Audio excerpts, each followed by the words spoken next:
Commerce के जो साथी होंगे यहाँ उनको पता होगा कि पाकिस्तान का जो टोटल रेवेन्यू कलेक्शन है by FDR 84% is indirect taxation. 84% indirect taxation. आप ये देखें कि जो काम जिसके लिए इतनी बड़ी मशीनरी FDR की सूरत में बनाई गई है, मेंबर, रीजनल कमिश्नर, फलाना कमिश्नर, वो क्या कर रहे हैं? They are not all over.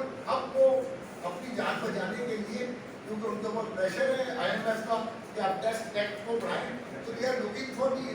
इसके मोबाइल है और वो कितना डेटा इस्तेमाल कर रहे हैं, जितना आप उनके पास जा सकते हैं। देर आर सिस्टम, दुनिया में हर मुल्क में सिस्टम बनाए हुए। हमारे पड़ोसी मुल्क में बहुत अच्छा सिस्टम बनाया हुआ है, सिस्टम टैक्स कलेक्शन का। तो इसकी जिम्मेदारी ताजिर पे डालना, मैन्युफैक्चरर पे डालना, मेरे ख्याल में ये ज्यादती हमारा नुक्ता नजर इसे दिखता है कि हम इस सारे प्रोसेस में टैक्स कलेक्शन करना बहुत अच्छी बात है। देख पाकिस्तान में चल रहे हैं भाई, हम सब पाकिस्तानी हैं, हम चाहते हैं हमारे पाकिस्तानी खुशहाल हो, हमारे पाकिस्तानियों को सेहत के जो कि नहीं है कि 1% से भी लेस देन हेल्थ के ऊपर खर्च होता है, लेस देन 1% से लेस देन एजुकेशन पे खर्च होता है। लेकिन हम चाहते हैं कि 1% से बढ़कर 2% हो, 3% 5% हो। छोटे छोटे दुनिया के मुल्क, अगर आप अफ्रीका का डेटा निकाल के देखें तो उनके छोटे छोटे मुल्क हेल्प कर। हमारा काम है दवा की सप्लाई को बरकरार रखना, चाहे आंधी आए, तूफान आए। आपको देखा है पाकिस्तान में 2005 में सत्रह आया था, किस तरह वापस दवाइयाँ हमने सप्लाई की फ्री ऑफ कॉस्ट।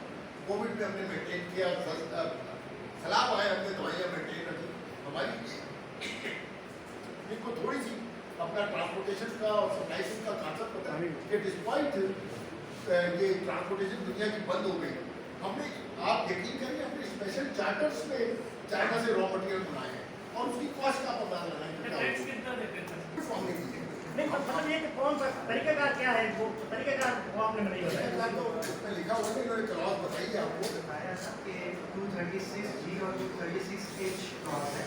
236 जो है वो मैन्युफैक्चरर्स के लिए है कि जो भी मैन्युफैक्चरर हम अपनी माल जो डिस्ट्रीब्यूटर को देंगे तो 0.1% सेल इनवाइस पे हम एडवांस टैक्स काट लेंगे फाइबर से और 0.2% नॉन फाइबर से। इसी तरह जब वो डिस्ट्रीब्यूटर के पास चला गया माल, जब वो रिटेलर